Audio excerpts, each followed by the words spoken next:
General Store caught fire, and the old landmark is starting to rise from the ashes. Using 19th century materials harvested from 4 old homes and businesses, the restoration is actually ahead of schedule, and the store should reopen next summer. Local 12's Joe Webb spent the day in Rabbit Hash and has the latest on a one-of-a-kind construction project.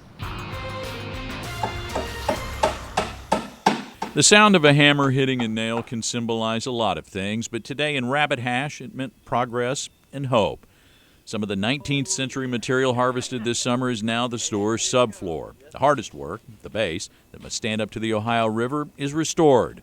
Walls go up Monday.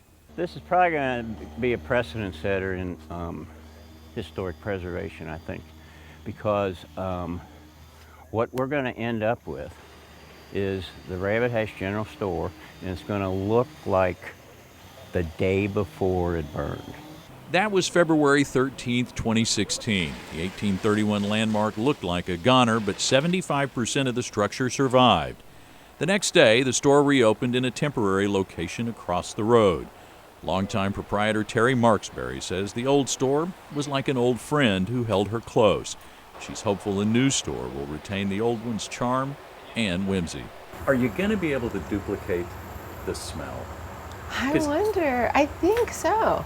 You know, little burlap and incense and kerosene and things like that. Sure, we can do that. And you know they'll give it the old Rabbit Hash try. They were able to save the foundation, most of those old beams. That's what the flooring is being nailed onto. And they're starting in the middle, which is the footprint of the original Rabbit Hash General Store.